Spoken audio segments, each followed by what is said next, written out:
Friends, मैं doctor Manoj Kumar Pandey, department of zoology, Ganga Singh college Chhapra. आज हम लोग बीएससी पार्ट 2 जूलॉजी ऑनर्स का पेपर 4 का ब्लड क्लॉटिंग या ब्लड कोगुलेशन के बारे में देखेंगे। तो ब्लड क्लॉटिंग जानने से पहले सबसे ज़्यादा जानना जरूरी है कि हीमोस्टैसिस क्या होता है। तो haemostasis is a sequence of steps which prevent blood loss.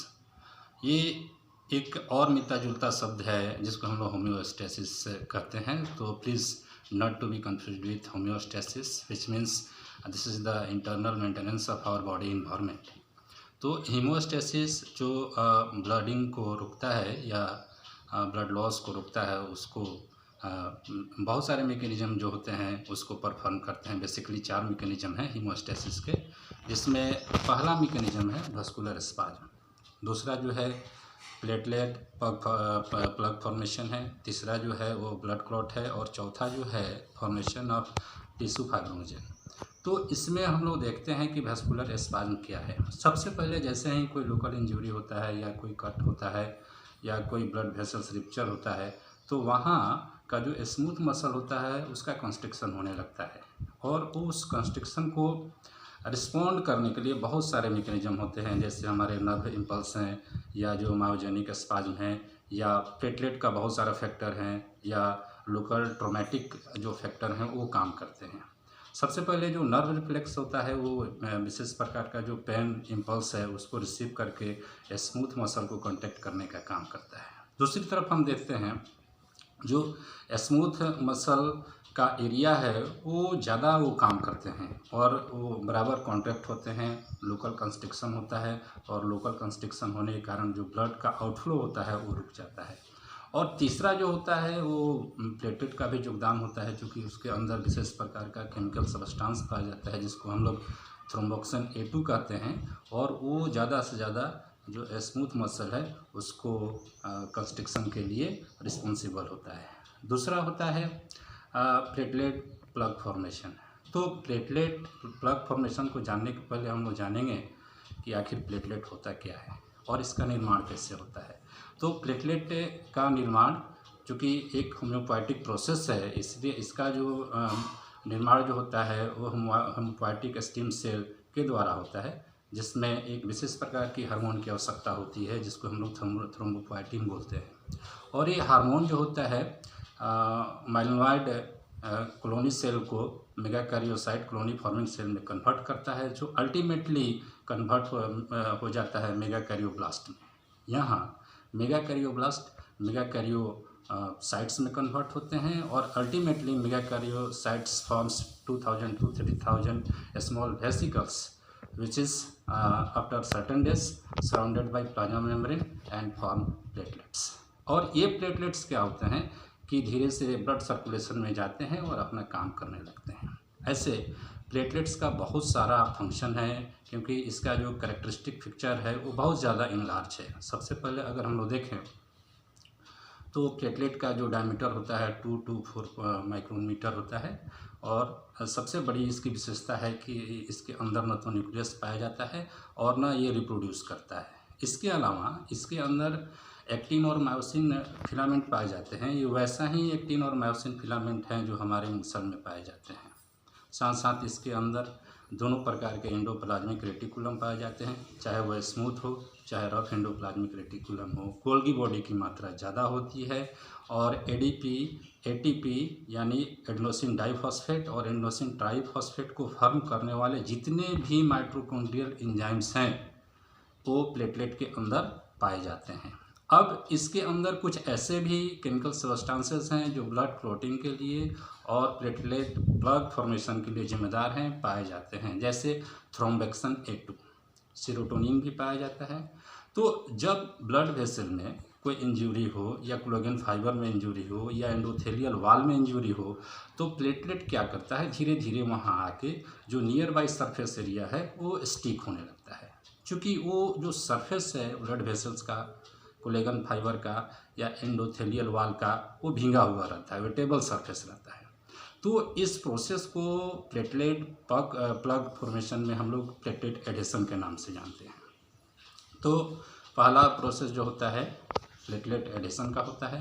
धीरे धीरे उसके आसपास की सारी जो चीज़ें हैं वो जैसे ही वो चिपकता है तो उसके अंदर एक कॉन्फ़िगरेशनल चेंज आता है, और उस चेंज के कारण बहुत सारे उसके अंदर के जो चीज़ हैं वो आके नेटवर्क बनाने लगते हैं, और प्लेटलेट का जो स्यूडोपोडिया होता है वो चारों तरफ अब डिस्ट्रीब्यूट होने लगता है जहाँ इंजरी है। और इसके लिए मुख्यतः 3 चीज़ें ज़रूरी होते हैं, जैसे प्लेटलेट का एडीपी, सेरोटोनिन और प्लेटलेट का थ्रोम्बोक्सिन A2। ये इंजर्ड प्लेस पे चले जाते हैं और इसको हम लोग बोलते हैं प्लेटलेट रिएक्शन। और धीरे धीरे जो कट एरिया है वहाँ जाके ये क्या करते हैं, एक प्रकार का नेटवर्क बनाते हैं और सभी के सभी प्लेटलेट क्या करते हैं, एग्रीगेट हो जाते हैं। थर्ड प्रोसेस को हम लोग प्लेटलेट एग्रीगेशन बोलते हैं। तो इस तरह हम लोग देखते हैं कि जो प्लेटलेट प्लग फॉर्मेशन है उसमें प्लेटलेट एडेशन, प्लेटलेट रिएक्शन और प्लेटलेट एग्रीगेशन के द्वारा जो ब्लड फ्लो है, आउटवर्ड जो ब्लड फ्लो है उसको रोक दिया जाता है। बहुत ही कारगर है। चूँकि प्लेटलेट प्लग फॉर्मेशन का इम्पोर्टेंस इसलिए भी ज़्यादा हो जाता है कि प्रतिदिन हमारे शरीर में छोटे छोटे सैकड़ों कट्स होते हैं और इस कट्स को ब्लड क्लॉटिंग द्वारा नहीं भरा जा सकता है। तो प्रकृति ने हमें ये प्लेटलेट प्लग फॉर्मेशन को उपहार स्वरूप दिया है, और छोटे छोटे जितने भी माइन्यूट कट्स हैं वो प्लेटलेट प्लग फॉर्मेशन द्वारा हील कर दिए जाते हैं। तीसरा है ब्लड क्लॉटिंग का। तो ब्लड क्लॉटिंग को जानने के पहले हम लोग जान सकते हैं कि हमारे शरीर में बहुत सारे क्लॉटिंग फैक्टर्स होते हैं, और ये क्लॉटिंग जो फैक्टर्स हैं रोमन न्यूमरल्स में डिनोट किया जाता है, और एक्चुअली जो इनका नामकरण है वो इसके डिस्कवरी के आधार पे है, न कि इसके फंक्शन के आधार पे है। जैसे कि हम लोग देखते हैं इसका सिनोनिमस नाम भी है, जैसे जो क्लॉटिंग फैक्टर 1 है वो फाइब्रिनोजिन है, जो क्लॉटिंग फैक्टर 2 है वो प्रोथ्रोम्बिन है, जो क्लॉटिंग फैक्टर 3 है टिश्यू थ्रोम्बोप्लास्टिन है, फैक्टर 4 जो है वो कैल्शियम आयन है, फैक्टर 5 है वो प्रोएसिलरीन है, फैक्टर जो 6 है वो एसिलरीन है, 7 जो है स्टेबल फैक्टर है, जो फैक्टर 8 है वो एंटी हीमोफिलिक फैक्टर ए है, जो फैक्टर 9 है इंटो हेमोफिलिक बी है, और फैक्टर जो 10 है स्टुअर्ट फैक्टर है, फैक्टर जो 11 है वो एंटी हीमोफिलिक फैक्टर सी है, फैक्टर जो 12 है वैगमैन फैक्टर है, और फैक्टर जो 13 है वो फाइब्रिन स्टेबलाइजिंग फैक्टर है। तो इस तरह फैक्टर जो क्लॉटिंग फैक्टर हैं हमारे शरीर में लगभग 13 हैं, उसके अलावा कैनिनोजन है और प्री कैलिकरीन है। तो इसमें हम लोग देखते हैं कि बेसिक मैकेनिज्म क्या है। एक्चुअली 50 से ज़्यादा ऐसे क्लॉटिंग सबस्टांसेस पाए जाते हैं जो ब्लड क्लॉटिंग के लिए जिम्मेदार होते हैं, और ताज्जुब की बात है कि ये सभी के सभी हमारे ब्लड में पाए जाते हैं। अब ये निर्भर करता है कि बेसिकली ब्लड के अंदर 2 प्रकार के जो कारगर सबस्टांस है उसको हम लोग बोलते हैं प्रोकोगुलेंट्स और एंटीकोगुलेंट्स। अब दोनों के बीच का जो अवेलेबिलिटी और इनअवेलेबिलिटी है वो डिटरमाइन करता है कि ब्लड का क्लॉटिंग होगा या नहीं होगा।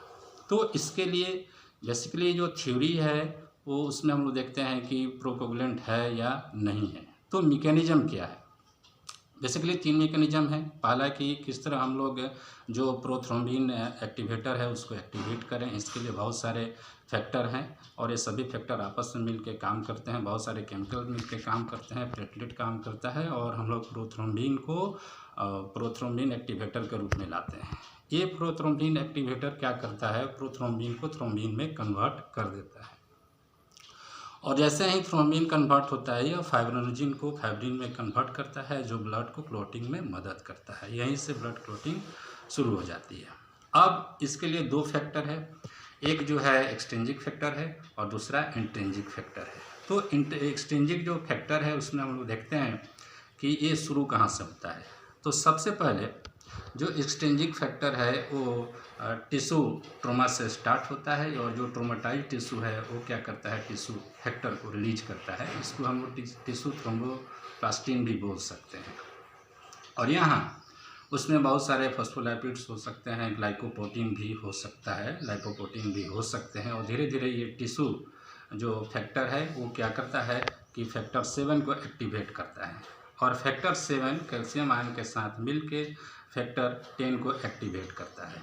धीरे धीरे ये 10 जैसे ही एक्टिवेट होता है और ये बहुत ज़्यादा रोल प्ले करता है प्रोथ्रोम्बिन एक्टिवेटर के लिए।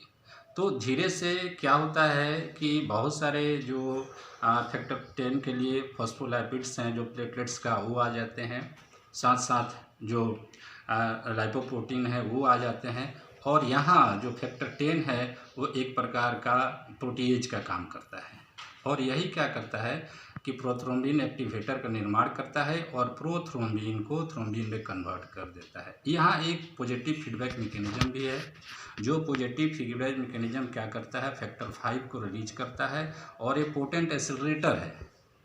ये फैक्टर 5 पोटेंट एक्सीलेटर है जो फैक्टर 10 को काम करने के लिए आगे बढ़ाता है और वह फॉस्फोलाइपिड्स कैल्शियम आयन के सहायता से प्रोथ्रोम्बिन को थ्रोम्बिन में कन्वर्ट कर जाता है। अब ये थ्रोम्बिन फाइब्रिनोजेन को फाइब्रिन में कन्वर्ट करता है। अब इंट्रिंसिक जो फैक्टर होता है बेसिकली तब होता है जब या तो टिश्यू में ट्रोमा हो या कोई ब्लड वेसल डैमेज हो या एंडोथेलियल सेल डैमेज हो, तो सबसे पहले फैक्टर 12 को एक्टिवेट किया जाता है। फैक्टर 12 को एक्टिवेट करने के लिए फॉस्फोलाइपिड्स की आवश्यकता पड़ती है, जो फॉस्फोलाइपिड्स या तो अवेलेबल रहता है या प्लेटलेट के द्वारा डोनेट किया जाता है। धीरे से यहाँ प्लेटलेट फैक्टर 3 की भी आवश्यकता पड़ती है जो फैक्टर 12 को एक्टिवेट करे और जैसे ही फैक्टर 12 एक्टिवेट होता है वह फैक्टर 11 को एक्टिवेट कर देता है।